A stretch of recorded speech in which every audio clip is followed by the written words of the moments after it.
China is capable of launching cyber attacks on us and that he can disrupt a large amount of our system. देखा आपने video clip, इसमें CDS Bipin Rawat साफ साफ कह रहे थे कि चीन भारत पर कभी भी साइबर हमला करने में सक्षम है और वो कभी भी भारत के बहुत ही महत्वपूर्ण जो सिस्टम से उन्हें हैक कर सकता है, जरूरी इंफॉर्मेशन चोरी कर सकता है, हमारे इकोनॉमिक सिस्टम को डाउन कर सकता है, बैंक के सर्वर्स को बंद कर सकता है, टेलीकम्युनिकेशन को ठप कर सकता है, जोरदार झटका पड़ सकता है भारत को फाइनेंशियली अगर ऐसा किया चीन ने। तो चीन चाहे तो ये हमला कर सकता है, उसी कैपेबिलिटीज पर पूरा भरोसा था बिपिन रावत को कि चीन ऐसा कर सकता है। ध्यान से सुनिएगा, इसीलिए वो तैयार कर रहे थे भारत की पहली एंटी साइबर अटैक टीम, वो भी मिलिट्री विंग। जी हाँ, एक ऑफिशियल मिलिट्री विंग तैयार कर रहे थे जनरल सीडीएस बिपिन रावत, भारत की, जो भारत में साइबर हमले को रोकती और साइबर फोर्स बनाती एक भारतीय हैकर्स की, जो कि मिलिट्री फौजी होते। जो मिलिट्री में एक साइबर विंग का होना समझ में आ रहा है आपको दोस्तों। बिपिन रावत फ्यूचर की सोच रहे थे और वो जानते थे कि अगला जो युद्ध होने वाला है वो इंफॉर्मेशन के आधार पर होगा, डिजिटल होगा, वो पूरा आईटी के क्षेत्र से रिलेटेड होगा। जो कुछ भी होगा वो नॉन फिजिकल होगा, साइबर हमले किए जाएंगे, एक देश दूसरे देश पर साइबर हमले करेगा और उसके फाइनेंशियल गतिविधियों को ठप कर देगा, उसकी कम्युनिकेशन को ठप कर देगा, वो देश काम करना बंद कर देगा जिस पर साइबर हमले हुए। और इसीलिए वो भारत को एक बेहतरीन साइबर वॉल से, पूरी तरीके से एक फायर वॉल से सिक्योर करना चाहते थे, ताकि आने वाले समय में अगर चीन भारत पर साइबर अटैक करता है तो भारत के सिस्टम सिक्योर रह सके, भारत की जो सारी इंफॉर्मेशन वो भारत में ही रह सके, भारत की बैंकिंग सिस्टम फेलियर ना हो, भारत का कोई भी नेटवर्क फेल ना हो।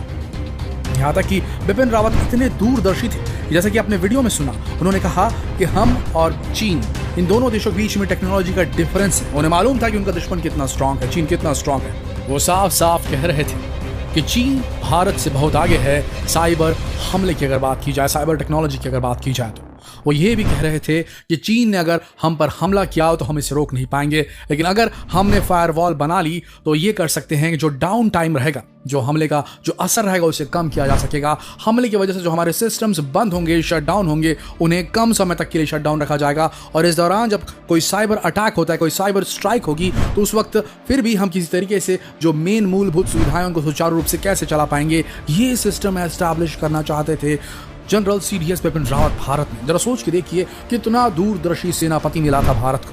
लेकिन फिर हुआ क्या?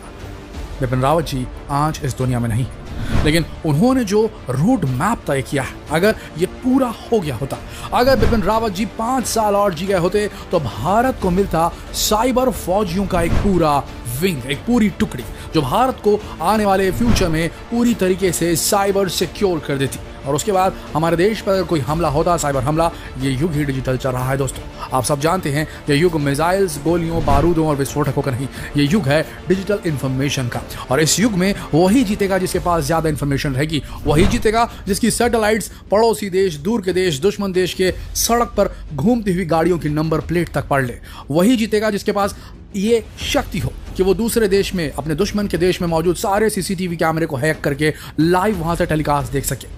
वही जीतेगा जो दुनिया में किसी भी मोबाइल फोन को, चाहे वो दुश्मन देश के जासूस का मोबाइल फोन है, उसे हैक करके उसकी सारी इंफॉर्मेशन कैप्चर कर ले। दुनिया के दूसरे देशों में, दुश्मन देशों में मौजूद टेररिस्ट ऑर्गेनाइजेशन में जो हमले होने वाले, जो हमले करने वाले फिदाइन होते हैं, जो खतरनाक लोग होते हैं, उनके मोबाइल नेटवर्क को ट्रैक करके उनसे इंफॉर्मेशन निकाल के अपने आप को और अपने देश को सिक्योर कर सके। वही देश जीतेगा, वही देश सबसे पावरफुल रहेगा। आप समझ रहे हैं हम क्या कहना चाहते हैं? बिपिन रावत भारत को एक साइबर आर्मी देने वाले थे।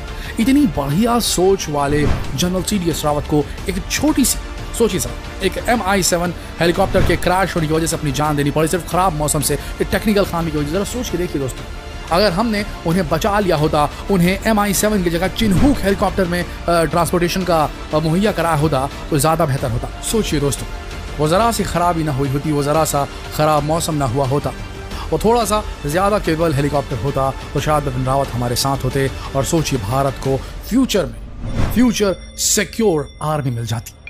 लेकिन ये नहीं हो पाया।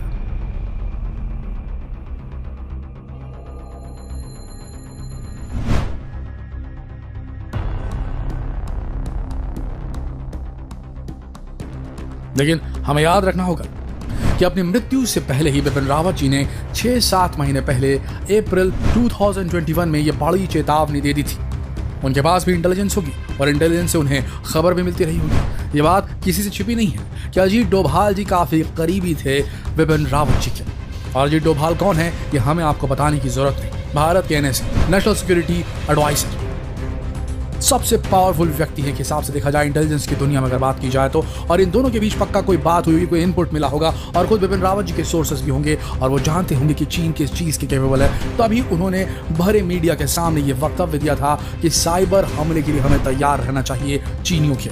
इसके पहले भी वो महामारी के लिए चीन को दोष दे चुके थे। जब कोई ऑफिशियल सामने आकर चीन की बुराई करने से गुरेज कर रहा था तब जनरल बिपिन रावत एक देश के joint army chief CDS chief of defence जो स्टाफ थे उन्होंने ऑफिशियली ये कहा था कि चीन के द्वारा ये जैविक हमला हो सकता है। ऐसी स्थिति में अगर उन्होंने ये बड़ी चेतावनी दी है कि चीन की तरफ से एक साइबर हमला हो सकता है तो ये बहुत बड़ी चेतावनी है और भारतीय सेना को उनके जाने के बाद इस चीज़ का खास ख्याल रखना चाहिए और भारतीय सरकार को भी पूरी तरीके से हाई अलर्ट पर रहना चाहिए कि क्यों ना ये साइबर आर्मी विंग जो बिपिन रावत जी बनाना चाह रहे थे इसे बनाया ही जाए किसी भी हालत में। तभी भारत साइबर हमलों से सिक्योर हो पाएगा। अन्यथा आने वाले समय में अगर चीन ने ऐसा कर दिया तो ये बात तो सबको पता है कि चीन इस मामले में भारत से कहीं आगे है। उसके पास साइबर हैकरों की पूरी एक टीम है, ऑफिशियल भी और अनऑफिशियल भी। ये भारत में जोरदार तबाही मचा सकते हैं। दोस्तों सोचिए अगर ऐसा हो गया तो क्या होगा। तो इस चेतावनी को अपने दिमाग में हमें रखना होगा। अब ये नहीं कहा जा सकता कि इन सारी चीज़ों की वजह से, बिपिन रावत के इन मूवमेंट की वजह से, बिपिन रावत के इन रिवोल्यूशनरी विचारों की वजह से, उनके आर्म फोर्सेस में जो वो रिफॉर्म ला रहे थे उसकी वजह से कहीं साजिश के तहत तो उन्हें सैबोटाज नहीं कर दिया गया। ये सवाल, इसका जवाब हमारे पास अब तो नहीं, ना ही इसके सबूत शायद मिल पाएंगे। लेकिन इतना तो तय है कि हमें अलर्ट रहने की ज़रूरत है। दुश्मन पूरी तरीके से सजग है और ये दुनिया पूरी तरीके से इन्फॉर्मेशन पर बेस्ड है। जिसके पास ज़्यादा इन्फॉर्मेशन होगी वही जीतेगा। अभी हमारे पास ये इन्फॉर्मेशन नहीं है कि बिपिन रावत जी की मौत एक एक्सीडेंट थी या एक सोची समझी साजिश। इसलिए हम अभी बैक सीट पे हैं। ये मानकर चलना पड़ेगा भारत देश को और आगे के लिए हमले के लिए, किसी भी प्रकार के हमले के लिए हमें तैयार रहना होगा।